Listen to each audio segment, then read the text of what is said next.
might be a preview. I don't know. And obviously, it's a great win. We survived some mistakes. Both teams shot the heck out of the ball. I'm looking at their first 6 players all in double figures, and our 2 were sensational. I don't know. I mean, it's a great win. It guarantees a home playoff game on Wednesday. We don't know who we're going to play. I'm not sure it matters at this point. We can't worry about who it is. It could be one of several teams. We could be 5th or 6th, depending on what happens Sunday. So we'll see. Mike, how about the game of Lanahan, just not just scoring, but just all around what she did for you? Yeah, I mean, you're talking about 8 rebounds, 5 assists. You know, she just made every. And I thought she got fouled on 3 or 4 that she didn't get any calls on. I thought she could have had 40-something tonight. She wasn't going to let us lose. You know, the one thing I like about her the most is that, you know, she'll miss a shot or 2, and that does not deter her from taking the shot the next time it's open. You know, some players shy away from it. The best example she has for our team is that you got to keep playing no matter what's happened on the previous possession, and that's kind of her mindset. And we saw all the great parts tonight. And how about Tiana's 3-pointer? I mean, that's a shot in college. You want to take it. It's funny. I watched her warm up before the game, and it was kind of an accidental play in the sense that she was like the 3rd option. You know, she clearly wasn't 1 or 2 on that play. Yep. But what we said is, you know, set a screen on the other side and step out. If they're going to help on all the other players, we'll see what happens. And luckily, you know, she has had a good couple days of practice, and she's got her rhythm back. And watching her shoot before the game, she just looked like she was ready to play, and she gave us a lift tonight in many ways. You know, I thought she and Allison Hightower really stepped up when we needed it tonight. Did 1.9 seconds finally give you that relief that you needed? Well, when we made both free throws, if we had missed again, you know, and it was a 3-point game, we probably would have fouled one more time. I don't know. You know, the fouling thing is a big thing. We tried to take the foul on Sue about a dribble or 2 sooner, just so that we had a foul to give, and we wanted them to take the ball out of bounds. And she's a real smart player, and she got herself close enough that as soon as she felt TRP reach, she just chucked the ball up there and dropped the 3 shots. You know, that's the gamble in that, but you know, we just need to learn how to do those things a little better. We haven't had a lot of games where those situations have presented themselves. We had one a couple weeks ago, and we did a pretty good job doing the same thing, but tonight, that was a little scary at the end. I know there's 1 game left, but how can this win help carry over into the postseason? Because if you lost this one, I mean, it was. Yeah, I mean, I think so. I think, you know, we've had a positive week despite what's happened the previous, you know, 2 weeks. We finally had. This is the first time we've had 2 practice days in a row with, you know, most of our players on the court, and it felt good to get some work on some things. Our execution was a little bit better tonight. You know, it showed a little bit in our shooting. We kind of got after them about some things. And the last part of it is we took care of the basketball, and they only get 2 points off turnovers tonight. That's been a stat that's hurt us a few games lately, and you know, just there's kind of a good feeling. You know, on Sunday I'm not even sure how to approach it yet. On Sunday, you know, I don't want players playing 37, 40 minutes on Sunday if we don't have to. But you know, we'll see what happens. Seattle made it really hard for the Mystics to attack the rim. How do you make sure they can work on that going forward?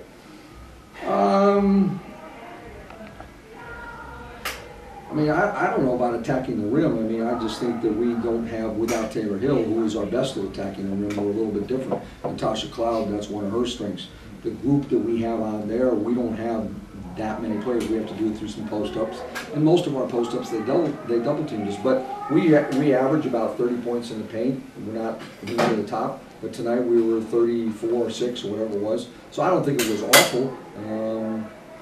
But, you know, when people double you, you better make the other shots. And we made enough of them. I mean, both teams, they made 23 threes between them. So that's quite a shooting night. Mike, your thoughts on Sue getting the all-time assist record? Well, I had the privilege of coaching Sue in USA basketball, and I've known her since, you know, Connecticut days, and she's always been fun to watch unless you're playing against her that night. She is a consummate pro. She's smart. She thinks the game. The things that she sees that other players don't see.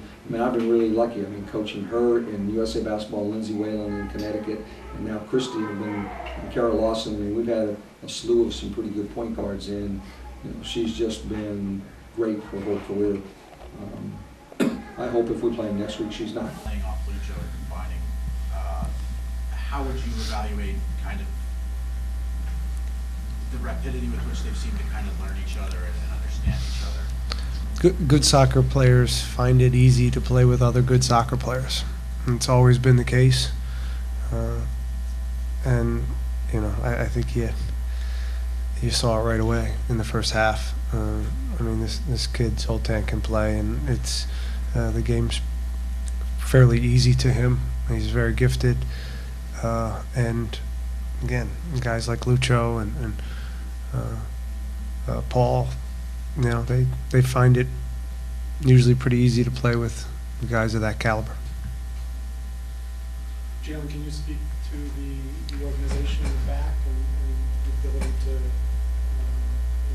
ward off another team 3 straight games and survive the end? Well, I kind of just built up chemistry with Kofi throughout the years, being, mainly on the second team, and, we've been together for 3.5, 4 years now, so we have that type of confidence together, and, you're thrown in with, Sean or Nikki or Shooter, whoever it may be. I'm just confident to be around those guys, and I forgot Corby too, and it's just easy when you come into the game. It's a swagger that we have. It's a bit of confidence that we have. Lucho played 264 out of 270 minutes of this stretch, and it seemed like he was popping up in places on the field that you're not necessarily used to seeing him at, and doing a lot of kind of those little things you talked about. Have you seen an uptick in his energy level over this? Absolutely. He's energized. Wins can do that. New players can do that. Get a new baby. I don't know, but it's good. It's good, and we talk. I've talked to him about the responsibility he has for this group as an influential player on the field and off the field. Because if you're an influential player on the field, you're an influential player off the field. It's just how it goes. And so his ability to dig in and do some of those little things has, I think, in a lot of ways, guys have followed. And he's never been relied on throughout his career as much as we're relying on him for a young guy. I'm again proud of the entire group over the week, but he put a lot of minutes in, and I would not have thought he could play with that type of energy and spirit over 90 minutes today because of the effort he put in Wednesday. And but that's what you need, right? That's what you need from every player to win games in this league. And if you don't have that, you're in for a fight, and you're asking for someone to make a special play. And so I think he's contagious when he does that, and that's a responsibility that he's going to have to live with.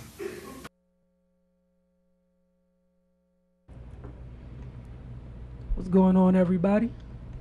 It's another wonderful Tuesday here at Bliss.fm.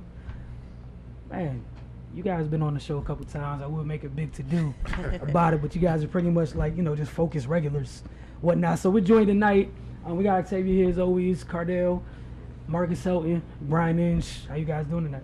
Good. Before we start anything, I think he needs to make an announcement about what happened before we went on air. What happened?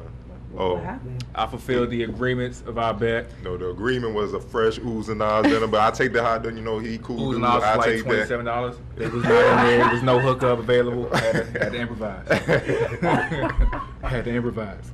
I was out there in the rain though. That's why it's all good. You know what I'm saying? I mean, Okay, so about the rain.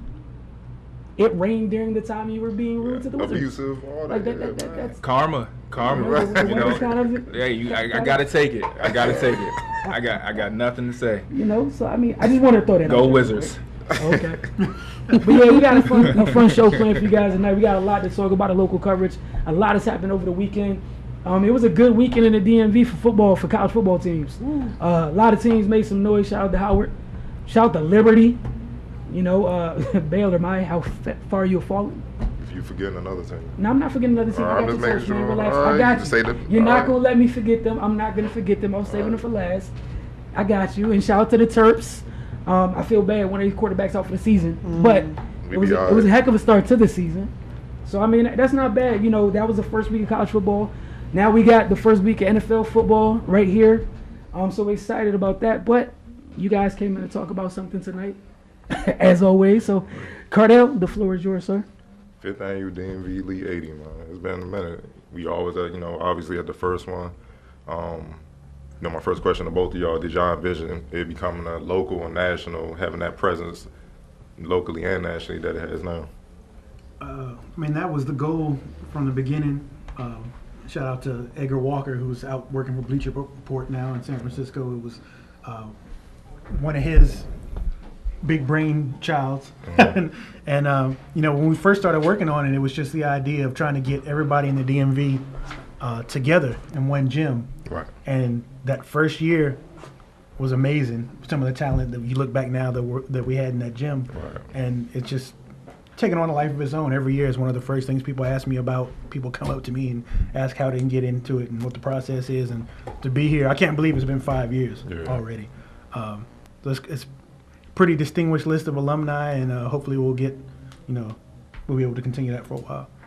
No, I think it's a really, really, really good event. From the first time that the DMVElite came with the concept, before I was doing all the things I am doing now with DMVElite. I mean, it was just a great event to be a part of, to watch, to be, I guess, someone who could see the hard work that they were putting into the event, and to be able to get all those kids in the event into the gym at one time. Like I said, it had never been done in the area. Mm-hmm. Now, since then, other people have done events. Hoop Group does an event, Takeover does an event, Legit Stats does an event. Everyone does an event, and they're already good. But if you want to look at like the first really signature event to kick off that trend, it was the DMVElite 80. And like the goal has always been to help kids get seen, get the exposure that they would not have gotten otherwise. Of course, you want the top kids there, but it's not mainly about the top kids. It's about the kids who may not have maybe a 2-star or 1-star, don't even have any stars against their names. Help them get exposure and help them get a chance to get seen by coaches or scouts who can put them in front of coaches to get seen and get a scholarship. Okay, for those that don't know, when and where is the DMVElite 80 taking place, and is it open to the public to watch? Yes, this Saturday, September 9th at Bowie City Gym, 4100 Norview Drive, Bowie, Maryland. I've been there so many times I know about it. And yes, it is open to the public. Okay. And we'll have college coaches and media there as well. Okay, and all levels of college or just D2, D3? Or? Typically it's been D2, D3. I'm really not sure to tell you. Okay. To tell you the truth. Just trying to get that information out there. Yeah, everybody who comes out, we're glad to have. Okay. As usual, one thing I like about the event is usually outstanding trainers and coaches that y'all bring on. Y'all just, y'all just come and coach. It's not like that roll the ball, it's not a play. It's really structured. If you can, who will be orchestrating the workouts and who will be, guiding the teams on the sideline? Toby Stevens and his crew have come out the past couple of years and done a really good job. This year, coaching-wise, we're going to have pretty much a star-studded staff. We went and we got several of the coaches who won state championships or district championships here in the past year. We'll have, Angelo Hernandez from Wilson, DCIAA champions, Malcolm Battle from Cesar Chavez, the DC Charter champions, Doug Craig from WT Woodson, Virginia 6A champions. We have Sam Brand from Poly, Maryland state champions, Chuck Henry from Fairmont Heights, another Maryland state champion. So great job over there too. Yeah, he's doing a really good job, and having all those guys there to kind of impart their wisdom is something I think that all those kids can benefit from. Okay, and I see players having confirmations being sent out all over social media. Can you give us the names of some confirmed players? Sure. And you can also check on Twitter at DMVElite80 is the account we're using. So whenever somebody confirms, we're putting it out there. But I guess some of the top guys who will be coming, Jermaine Harris from Rock Creek Christian is a big name. Shay Evans from Delaney, Ricky Lindo from Wilson, and his teammate Ayinde Akeem, two of the top players in D.C. Matt Ballant from Springbrook, who's a kid who really blew up this summer, playing for Mid-Atlantic Select. Picked up a ton of offers. He'll be there. Makai Long and Keon Boyd from Massanutten, two area guys who went down to Massanutten, they'll be there. Kadus Wahab from Flint Hill, big 6'10 kid, one of the better big men in the area. Donovan Totley, Jason Murphy. This is off the top of my head, guys who have confirmed. List goes on and on. Right. Ace Baldwin from St. Francis, L.J. Owens from Severn School, Curtis Holland from Southern. I mean, there'll be a bunch. You can check on at DMVElite 80. You can see the full list so far, and I'll be trying to get the whole list out of confirmations tomorrow. And as you said earlier, the alumni list is strong. It's very strong. For the people who just hearing about this event for the first time, who are some of the players that have came through, and how does this set players up for bigger and better things down the road? Well, I guess the biggest one by far is Markel Fultz, who came to our very first one and kind of made a name for himself. He was a little bit lesser known and came on there and showed out against some of the guys who you would, the quote-unquote big name talent in the area. Mello Trimble was there. So, we've had tons of guys come through, and I think one of the things that it does is it's an opportunity for guys to, after the AAU season is over with, to kind of get together in one gym and kind of gauge themselves one-on-one and see who's improved, who's done what. Right. And it's a great way to set yourself up going into the high school season. Okay. If y'all can identify one player that, where y'all can focus on DMVElite really help them as far as getting to college and maybe even further, who's that one player for y'all? That's a good one. There's a couple floating around in my head. I mean, because I've had a couple of times where coaches have reached out and said, hey, I saw such and such at your event. Especially guys who go to smaller schools, who they might not get a chance to see all the time. They're like, who is that kid? And they saw him at one of our events, which is always cool. It's totally escaped me right now, unfortunately. I can think of one name. Wouldn't say NBA draft or anything like that, but one kid who really caught my eye for the first time at the DMV 80 was Deron Bars. I remember vividly. He came down the middle and he had a mean dunk, and I was like, I didn't know you could do that. And it was mean because I remember I was walking this way and the whole gym just erupted and it was right in front of my face. And I don't know if he dunked on somebody or it was just like in traffic, but from that moment on I started watching him, and lo and behold I ended up coaching him. So that was the first time I actually really paid attention to him. Okay. Fall League is coming. Where will it take place and when? For the third consecutive year, it will be taking place at Holy Trinity School, which is located on 11902 Episcopal Drive in Glendale, Maryland. Got those addresses. I was gonna say, I was like, y'all good with the addresses. I'm not fancy. I definitely had it right here. But appreciate it. Yeah, that got to. I seen him with the list. I'm like, hold on, let me get myself together. But all jokes aside, but I mean, we've got a long list of teams. We got a lot of teams that are going to contend for a state championship in their respective leagues, whether it's public school, private school, whatever. We've got teams from Southern Maryland. We've got teams from Montgomery County. We've got teams from Washington, D.C. We've got teams from Anne Arundel County. We've got teams from almost Africa. We got teams from Africa. No, but what we're trying to do, we've always focused to do, was to make a league that was competitive for everyone. Now, we don't want to cater just to the PG County teams. We don't want to cater just to the DC teams. We don't want to cater just to teams from Baltimore, so wherever. We want everything to be well-rounded and give everyone their right due, their chance to really show what they can do. Like last year, we had Huntingtown who won it all.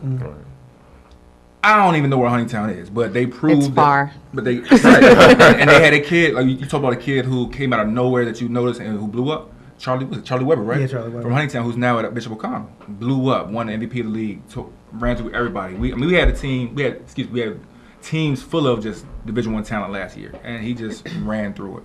So this year we've got a lot of teams. I'm interested to see, a lot of players. I'm hoping to see how they improved.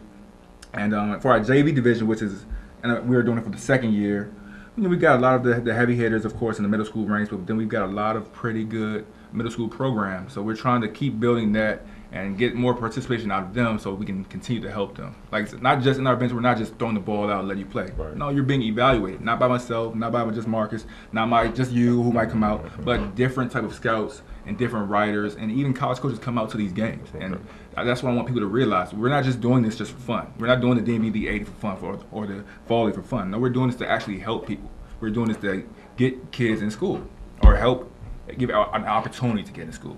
So. Is that the motivation that got y'all to start Fall League? Because this Fall League's all around. Y'all know that. Y'all could just easily be like, all right, we just going to go evaluate them at their Fall Leagues.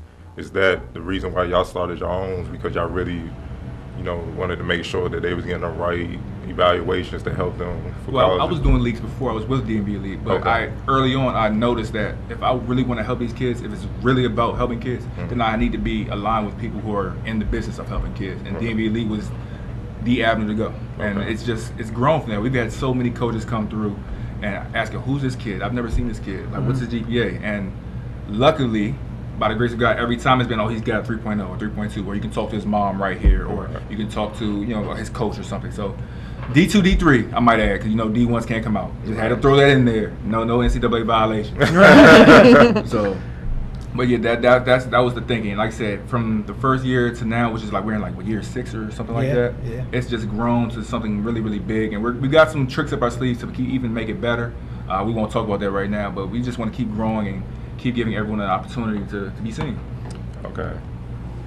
For the high schools that join the Fall League, how much does it help them, prepare for the season, so to speak? Because a lot of people just look at Fall League, we just going out there to hoop, build chemistry. But like as you said, a lot of that help teams go on to do better things during the regular season because it's like they're ahead of the game. So in your eyes, how much does it help them?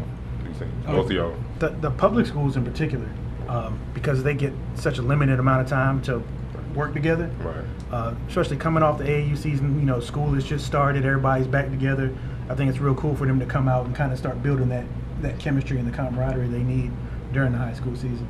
Okay. And I like I like some of the private schools that actually participate in our league, and it's not like a lot of the WCAC schools or the other big time schools, but you get a lot of independent schools who come in who try to get work in, who are working on their stuff, or work on different lineups and things like that, because they're playing 30 and 40 games, and most of these guys are transferring in from wherever they're transferring in, so they need to get cohesion and stuff like that. Most of them didn't have a chance to play in summer league, right? So we got to play now. So we're always trying to find different ways to help everybody. And we haven't had too many complaints over the years, so we're just trying to keep it that way and keep building and keep doing things the right way. Like you said, we started trying to help the public schools, but then we found ways where we can help the private schools as well. Okay. Is it just high schools or AAU programs allowed to play in? For the varsity, varsity is 11th and 12th grade, of course. And our JV division, we're taking, of course, 9th and 10th grade teams, but we're also taking elite 8th grade teams. Okay. Wilson, you guys have anything? Oh, my turn. Like you guys said, 6 or 7 years in now. Are there still any surprises when you guys go into this? Yes. Every day. In terms of I understand in terms of like maybe logistics and everything, but in terms of the players, you guys have a good grasp on the players in this area. But each and every year, you mentioned somebody like Markel, the young man Charlie you just mentioned. Do you guys go with any preconceived notions about anybody that might show out, and then are surprised by somebody else, or you kind of just go in anxious to see who rises to the occasion? I mean, sure, yeah. You got the guys that coming in, and you expect them to do well. But even as much as we try to get out and see everybody, there's still guys who I don't have a complete grasp on. And it's always fun to see those guys. Like I'm curious about some guys this weekend coming in, and it's always fun to see a guy who people don't know come in and kind of show out and start to make a name for himself. I mean, that's always fun. There's always surprises. That's one of the things that keeps it kind of fresh and fun to do. You're not a great talent evaluator or a scout if you've never, or if you don't always have that instance where you're like, damn, how did I miss that kid?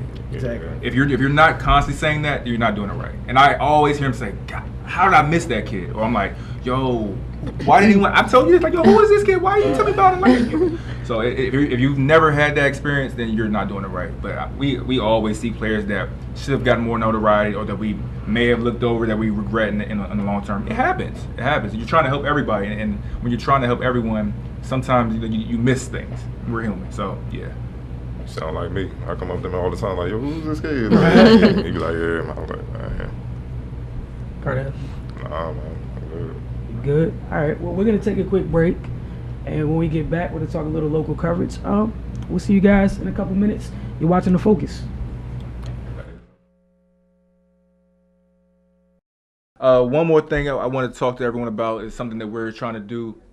Myself, DMVElite, and along with one of my young guys, Blake Bozeman, we're trying to put together a little thing where we really want to bring awareness to what athletes can look forward to after athletics, meaning what you should be doing to get yourself prepared for the real world, whether it's you're looking to be an entrepreneur, whether it's you're looking to be a businessman, whether it's you want to be a lawyer, doctor, whatever it is you want to be, we're trying to bring more awareness to that. So the tentative date that we're looking for is October 26th, and we want to just have everyone bring out, we're going to have a great panel of speakers. I can't really release the two people who we will have or we're trying to have, but it's going to be a great event that everyone should want to be a part of. We're going to try to have high school juniors and seniors, college students, and also young millennials is the word I need to use. Young millennials who are looking to network. I'm getting old, man. Yeah, anyway, it happens. Right, out of nowhere. Anyway, so to have young business men and women out there looking to network and just get ahead in life, because that's what it's about. Just always getting better and always progressing. And to do that, I just wanted to bring some stats that many people may not know. You may hear it, but you don't know. And I'll ask you guys first. Dang. See, I was prepared. Then all right, here we go. I'll ask you first. What do you think is the number of guys who make it to the NBA starting, from high school? The number of high school players, how many of them do you think will make it to the NBA? Like 17. Or what? Give me a percentage. 18%. 18%? Yeah. Nah, that's too high. I know, I was going to go lower. I was going to say like 10%. Okay. She said 10. I'm going to go around 6. Yeah, 5. 0.03%. Oh, wow. But for college, it's 1.2%. So it's barely a percent. Think about that. All these kids playing basketball across the world, and only 1.2 who make it to college, only 1.2% of you make it to the NBA. So what are you going to do outside of playing basketball? Maybe you're good at numbers, but no one ever taught you how to be an accountant. Maybe you're good at talking to people, but no one ever taught you how to be in sales. So we're trying to bring those type of people or leaders in that type of line of business into the forum and let them talk to the youth. Let them talk to, not even, I can't even say youth, let them talk to the public. Because in the athletic community, we got so much talent that's being untapped only because we're focusing on one thing or two things, whatever sport or activity it is. But we got to be well-rounded, because that's how you get ahead in this world. You can't have just one hustle. Everyone wants to be LeBron James, Kevin Durant, Michael Jordan, Steph Curry. Yeah, they're great at basketball, but then they have 10 other businesses that you see that is going to carry their family longer than basketball ever will. Right. So we just want to do something big for the community. It's going to be really big. We need a big turnout. It's something that we really need in this community. I mean, we had the thing in Charlottesville. You see what happens when people unite. Why can't we unite as a people for something good that can actually lead us to the 21st century or the 22nd or the decade after this, man? So anyway, I just want to bring that to the attention and keep that in the back of your mind. So we're planning the end of October. Everyone needs to be there. Bring your parents. Kids, bring your parents. Parents, bring your children, coaches, mentors. Everyone needs to be there, because we all need to give back and look out for the next generation. It is local coverage time. In case you've been under a rock or just don't pay attention to the WNBA, which means you probably don't watch our show that often as well, since we have a weekly Mystics segment. That being said, the WNBA playoffs start tomorrow. The Mystics did make the playoffs, as we pretty much told you guys they would. They had one heck of a game. Not the last game against Minnesota, which was kind of a formality. Coach was talking about trying not to play, with starters too many heavy minutes, knowing that, you got one and done starting tomorrow night at Capital One Arena. So Cardell, playoff time's here, man. What do you expect, especially after coming off that double overtime victory over the weekend? That single overtime victory. I expect adjustments from the coach. Last time they played the Wings, they lost. they had a big time lead. It was about like 7-8 at half. And then Skylar just went to work. I mean, she was doing stuff I didn't know she had in her game. She was posting up point guards, going to work. I'm like, what is this? And like, you know, she did a little bit of everything, and she tore them up. And after that game, coach said, we meet them in the playoffs. There will be, some adjustments, but he was just trying to figure out some things, see who can, who he could kind of rely on going into the playoffs. So, I won't be surprised if it's like a different type of starting lineup than we've seen, because obviously this do or die now. You got, for this game, and if they happen to win this game, then the next round, then after that it becomes a series. So, like with the Wings, I think it all comes down to, controlling Skylar Diggins. If they control her, they'll be fine. Because even Gloria Johnson, she tore them up the first game, but she relies on Skylar to help her, get going. And they focused on her last game, but then Skylar took over. So I think if they, focus on, they cut off the head, so to speak, they'll be fine.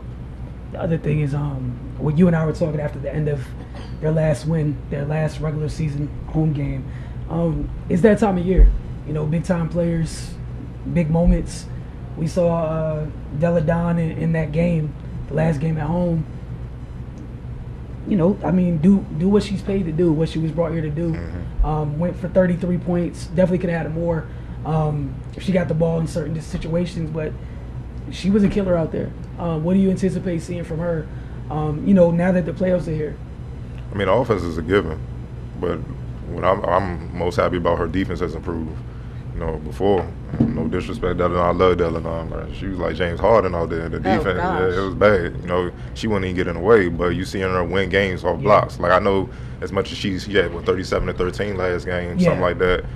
She won a game off that block because they still had a chance to win. They gave up that offensive rebound. Exactly. So by her and Tebow, he said that at the end of beginning of the season he was going to challenge her defensively, because he said, talking to her, and this is a shame, from grade school, no one made her play defense. So she really didn't start playing defense till this year. They were just like, she's such a great scorer. They let her rock. And so this is the first time where coach you have to play defense to stay on the floor, and to her credit, she's improving. Went from, like I said, hard-ness to now she's actually getting away blocking shots, making people alter their shots and stuff. So that makes the team strong, and they're going to need that. They're going to need that from Hermes, man, because they get past the Wings, the Liberty, and that's bad blood because they traded for some of the players, like former Missy's on there. Yeah. So that's going to be bad blood, and I know they're waiting for that. So, and then obviously to get past the Lynx or Sparks, y'all know what time it is, man. We'll take one. Gotta have everything exactly. together. So, another thing is they're gonna need all the help they can get. We saw Allison Hightower kind of step outside of herself a little bit. Well, not step outside of herself, but be aggressive instead of be passive. And it helped. The 10 points in that game to somebody, casual observer, those 10 points, hey, it's just 10 points, not a big deal. Right. When only two people are really going offense, every other point is needed. It matters. So you need her to continue to contribute. They need Shatori to be good Shatori. Here on out, they need all of her minutes. They need as much help as they can score, because right now we know, they 1-2 punches, they're starting bigs. Exactly, and Dallas confident. They beat them already on their home floor, and it'd be a shame to get eliminated. In that matchup for Dallas, and Dallas's favorite. Yeah, and it'd be a shame for them to get eliminated on their home floor in the playoffs. To one of the lesser seeds. So at one time, early in mid-season, Missy was top 2 or 3 in the league. Yeah. So injuries obviously played a part, but there's no excuses now. It's do or die. Y'all had a few days to recuperate. Now, time to get it done. And shout out to GW Product. Jonquil Jones for winning Most Improved this year. She should have been in the MVP race. Should have been a big factor in that, but I'm gonna mind my business. Congrats on getting the Most Improved award, but you shouldn't be surprised to see her in that MVP conversation. She will be for many years to come. She's gonna keep getting better. It's gonna keep getting scarier. Did you have anything to add as far as WNBA goes? No, that's it. Man. All right. So on to DC United. The last time we talked to you guys, they had this is pretty much the second week they had in terms of rest between their last games.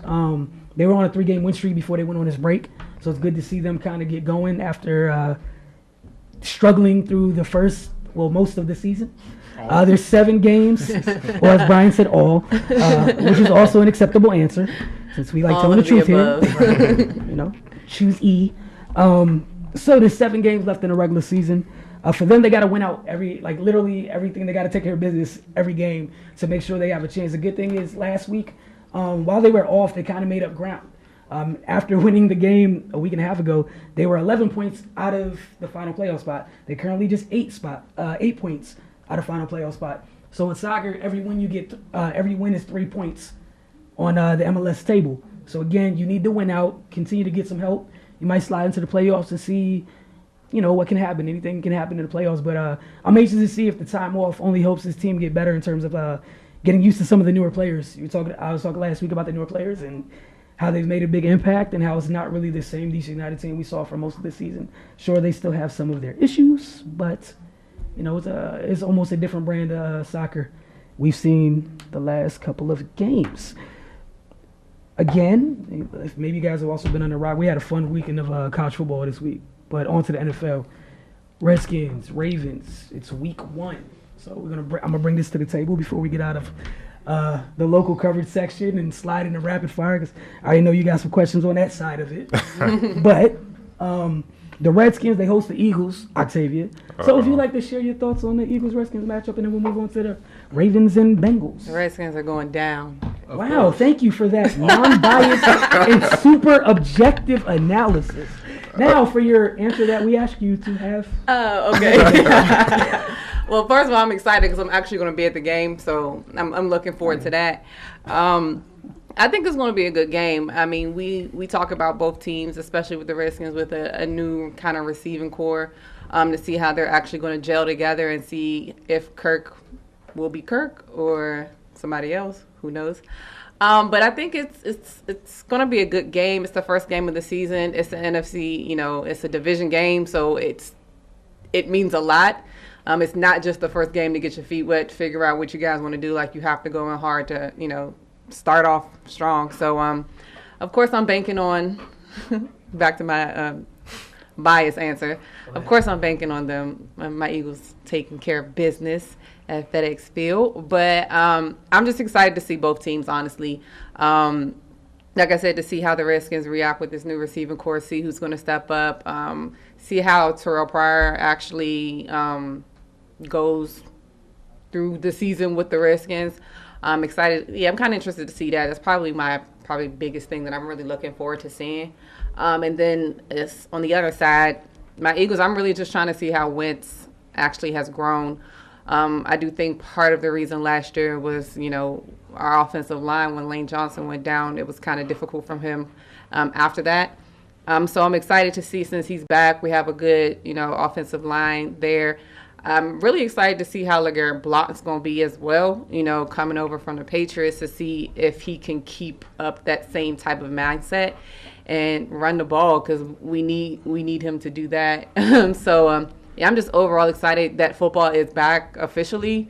I'm trying to get into some fantasy leagues, so if anybody knows, anybody still got some drafts left open. So right now, you're inviting a ringer.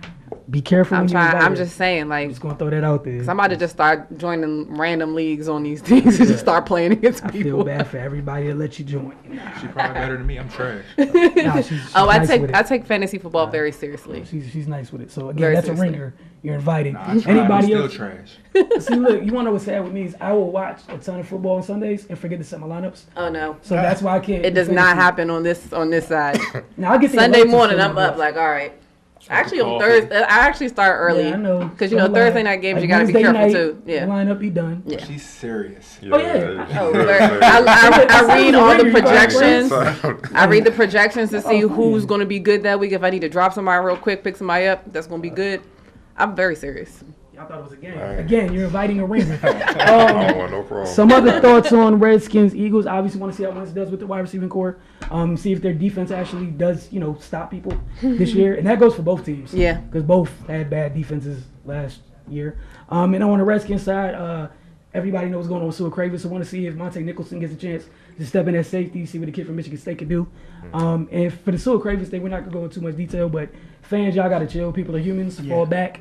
Please go back to your holes, caves, bridges that you've crawled under and out of. Right. Leave people be.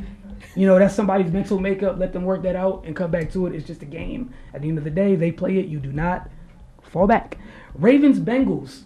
Obviously, no Flacco. Yeah. Since they wanted to. So I'm anxious to see how everyone but Colin Kaepernick does at quarterback for the Ravens. I'm not going to lie, there's some petty there. So, yeah, I want to see how this works. to see if the multiple interceptions in practice.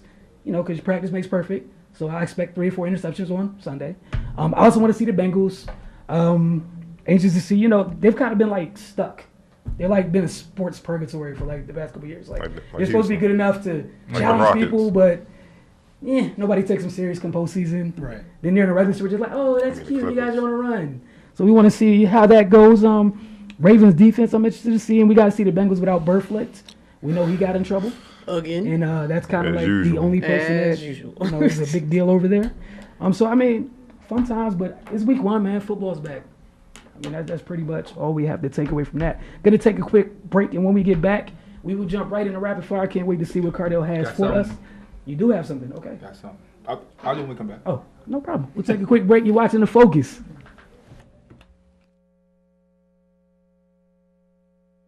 Welcome back. It's that time. It's the best time of the show. Every week, everybody wants to know what's going on and how much our heads are about to hurt. I got the sad part is I get a sneak preview sometimes, and I still worry about what's about to happen, even though I know the answers to the test. But without further ado, Cardell, the floor is yours, man. All right, man, we're going to get right to it, man. First question. Anonymous execs say Kyrie is one-dimensional and not a franchise player. What do you all say? We're going to start with I got a place. Anonymous execs. Anonymous, yes. NBA execs. Okay, every time somebody throws anonymous execs in, it's always something negative. Yeah, it's always something negative. Nobody ever says anything They don't want to step positive, up right, with anonymous execs. Yeah. I disagree. I mean, I was kind of disappointed from a fan standpoint about how everything went down. I don't know Kyrie's whole rationale. I know he said it wasn't basketball related. I haven't really followed up too much more beyond that. I don't know what it was. I think he's a franchise player. Yeah, I think so. You've been wrong a lot. Watch what you say. Just remember, next time Kyrie be some higher ooze. Irving is definitely a one-dimensional player. Okay. Without question. But with that one dimension, he's probably the best which would kind of make him a franchise player. That's exactly how I feel. Kyrie's definitely franchise player. Yeah, what he said.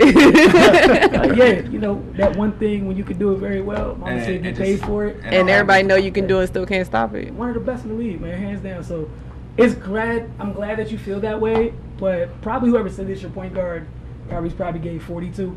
So, they probably talked to Isaiah Thomas' favorite rebounder who's just mad. Never gonna be nothing. He ain't IT. That's exactly what that was. Hey, Cardell, quick news update before you come with your next question. Ezekiel Elliott's 6-game suspension has been upheld, as I'm sure the entire NFC East rejoices. I don't really care when I'm playing. That's coming from Chris Mortensen. Go ahead and talk about that. Go ahead. I'm a Giants fan, but the NFL just makes up stuff as it goes along. Yes, they do. Regardless of who Ezekiel Elliott plays for, I'm not caught up in all that. The NFL irks me to no end. And I was talking to Cardell earlier about this is probably the least enthused I've been for a football season. I know we were just talking about the NFL segment before this, and it's just stuff like this. Yeah. They just make up stuff as they go along, and everybody's supposed to just fall in line and show up and cheer and pay their money every week. No. Brian, any thoughts on it? No.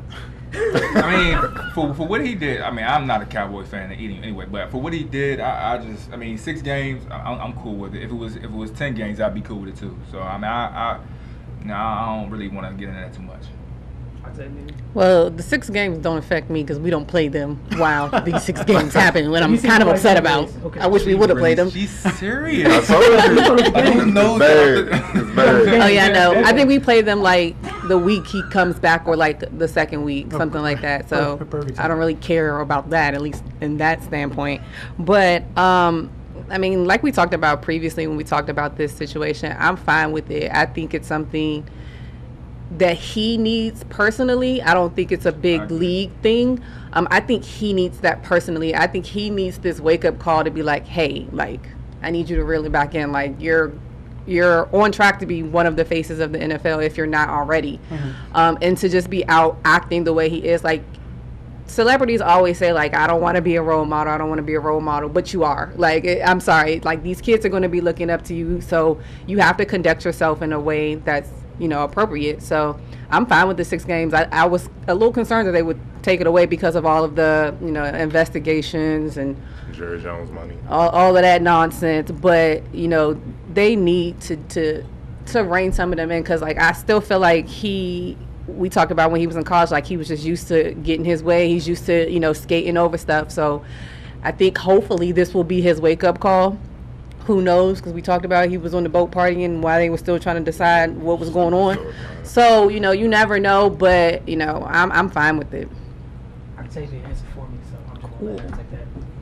Just be consistent with it is all I'm saying. Well, I mean, we've been preaching that for like 5 years. Yeah, that's and the Judge Dredd, a.k.a. Goodell, got an extension, so there's that. Yeah, he did. Moving on. Cleveland police will not hold the American flag in reaction to ignorant Cleveland Browns anthem protest. What are your thoughts? Like, aren't they doing the same thing that they don't want us to do? Like, you're doing some type of protest, right? You're protesting not holding the flag because they protested by kneeling. So, like, what is the point? So you're right, that's fine if you guys don't want to do it, but then you can't sit here and fault them for doing the same thing. Like, it's an oxymoron, it's stupid. It just sounds dumb. Your response to somebody's silent protest is another silent protest. Cool. Just let that settle in. Like, cool. Cool. That's funny. Like, literally. I'm just, like, the game not going to be played or something. Seriously. We don't like you kneeling, so we not showing up for a flag you won't kneel for. They're like, that's fine, because I wasn't looking at the flag anyway. In an area which this definitely hits home, but okay. Yeah, I'm just like, bye, Felicia. Next. Okay. You don't show up then. We don't need you. I didn't know. It just... That's really shedding light on, really, if you look at it, it's really shedding light on why they've been kneeling. Yeah. They're actually proving a point. It's just yet another example of proving Colin's point. That's why he hasn't had to say anything for a year and a half. Now, I found this, I had to look it up. I found this stat I was looking at earlier today. So it says black people are 86% of those killed by Cleveland police since 2013, and 67% of those were unarmed. So the last people who need to be complaining about how upset they feel are the Cleveland police. Can I drop this mic? I was about to say mic drop. No matter how you go into this, and if you read into it even further, that stat makes it even just more worse. You can't be that dumb. Like, if that stat's out there, you still say something that dumb? Cool, just... It speaks volumes. Right. Next, Cardell. Everybody's favorite high school player, LaMelo Ball, becomes the first high school player to have his own shoe.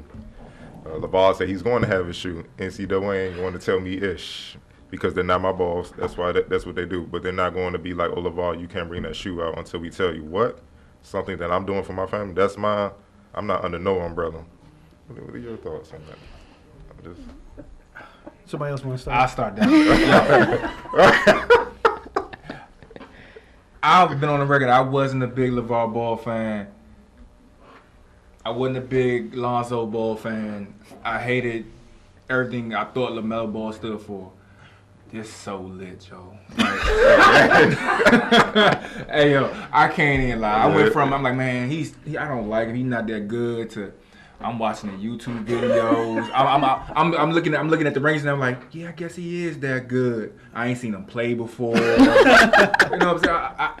I saw the Jonas Slam online when he was like, life is sweet. That's just lit. I mean, they're doing everything you want to do, but no one has ever done. Yeah. You know what I'm saying? And they're getting away with it. Like, I respect it. I didn't used to like it, but now I see kind of, well, no one can know what he's doing, but I think I have better understanding of what he's trying to do. That's tough. I have a lot of respect for him.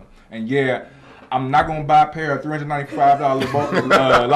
LaMelo balls, but if I can get them for $150, I might get a pair. Get on the sponsor of the Blue Devils, BBB. That would never happen. For a number of reasons, that would never happen. But I would definitely support they movement, though, because what they're doing is kind of like is taking the power back for the family. It's over the institution, which is the NCAA, which is going to do you wrong anyway. Yeah. So why not? Right. You know, why not? If you can make money for your family legally, while all your sons, and they have great GPAs, they're great kids. What's the problem? I mean, he could be a lot less dramatic, but his sons are cool. Like they're not hurting anybody. Yeah. I mean, in general, I'm all for telling the NCAA to kick rocks. Me too. So I think it's pretty cool what they're doing. I mean, LeVar Ball, and obviously this LaMelo shoe, but LeVar is the one who, you know, he's the magnet of attention. And, you know, every time, not related to this, but every time you want to get like totally on board with what he's doing, Yes, he I'll does. piss you off. He put you that way. he'll do something. Yeah. I'm just waiting for whatever the next shoe to drop, no pun intended. I'm waiting for the next thing to come up. The So I can air be like, LeVar. right. Right. You and everybody else waiting for the shoe to drop. They ain't get this Jones yet, but that's a whole nother discussion. Maryland football went to Texas, beating number 23 Texas. Man, I mean, what does that say about the direction of the program? One, it's a great start to the season. Two, all you people, how did Texas get ranked? No, I'm dead serious. Just like with everything that's going on in Texas, right? Not to be funny in terms of like their football program. Like if that's not privilege, I don't understand how y'all ended up in the top 25. I really don't. It's not You like just you're coming answered off a Rose Bowl game. And it's not Maryland. You know what I'm saying? Nah. No, I'm not knocking Maryland in the least bit because you played a game, you won. You didn't rank the other team, but it's hard for me to believe that Texas is even like a top 30 school in the country in that sport, considering what's going on in life like the past 4 years. Homie, they got oil money. Like, Have you seen their facilities? I was like, no, I mean, I get it. I'm just like literally, like, I get it, was going KD. down- I know why you was went going there, on baby. schedule last week. I was going on schedule last week, and I was like, there's a number next to Texas? And No, I it tapped was that a out. That was 2-3. it for me. Like, I was just like, but it was a great I one for understand, Maryland. KD. And their new coach, outstanding start for Durkin. Oh, no, And no. shout out to him, you know, really trying to get back into recruiting out the area. So, good for him. Yeah, definitely. Yeah, good for Yeah, him. it was cool to see so many guys from this area playing big roles on that team. It seems like all of the local, the Maryland programs are trying to do that. I mean, football, basketball, women's basketball. I mean, of course, I don't know much about their baseball or soccer teams, but from the major Soccer's sports, pretty decent with it. as far as local recruiting, Yeah, and they're kinda lacrosse, decent with it. yeah. Like they had the kid that's on Chris Adoy Assum. I think I want to say he played at the NAFA before he went to Maryland, I and could then it was a definitely not first tell round you. pick last year. No, I'm just saying. Like I want to say that, but Cardell, I guess last question. Oh man, what we gonna finish it with? We searching for a good one. All right, keep it college football. And it might be too much because it can be quick. How impressed were you with Virginia Tech's freshman quarterback Josh Jackson? Well, as a Virginia Tech fan, I was very impressed. Virginia Tech freshman quarterback Josh Jackson. Yeah. I haven't seen this. I'm gonna be honest, I didn't see it either. I mean, I was impressed, and I'm happy for Virginia Tech. It's been a while, like at that position, to have, you know what I'm saying? Like they've gone through a drought at that position. What, since Tyrod, really? Yeah. Well, he had Logan Thomas. He had a nice run. No offense to Logan, but you know. He had a couple good years. Since Tyrod. So I'm happy to see another young man succeed in the position they needed. You know, I feel like Beamer ball's been in full effect except for that part. So. All right, and the last question. UCLA came back from being down 44-10 to beat Texas A&M 45-44. They outscored Texas A&M 28-0 in the fourth quarter. How do y'all feel about that? And should Kevin Summerlin, Texas A&M head coach, be fired? I was just about to say, he still got a job? That was the first question I was going to ask. He still got a job? I guess he got lucky it was the first game. I'm like, all right. That's tough. Yeah, that is. That's the type of stuff that you tell young kids about, like as far as like never giving up. Yeah. You know, because being down 44-10, you just be like, it's whatever. Like we not really about to come back from that. A lot of people will have their mindset. So just to see them like not give up, especially when you know you're used to in college football having high scoring games and everything, but to see them not give up and to, you know, as like you said, go 28-0 in the fourth quarter, but at the same time their defense had to stop them from scoring too after they didn't score 44 points on them. Another thing, they won without getting a turnover, like a fumble or something, or like a punt or kick return back for a touchdown. And they usually do that in every game. Yeah. I mean, how does that happen? How does that happen? 3 and outs are real. Real quick. I just feel like I could run the ball the entire quarter. And that's what messed them up. I mean, They but you stopped wanna running. know That's the They thing with started to stop. college football, though. This week It feels like a college football game. There's never any lead that's really like insurmountable. It That's feels true. like Because the they last 7 games hours. last forever. They do. That's why I can't watch them. I was like, This game is still on. Yeah, you can be up big and you'd be like, oh, look, it's still the second quarter. This game started 2.5 hours ago. I mean, that's true. I mean, for Texas A&M, just like it's just bad. It's bad for the state of Texas college football. Oh, that is true. I think the only reason he might still have a job is because they haven't found a replacement yet. Well, he got a big payout too. That's the reason.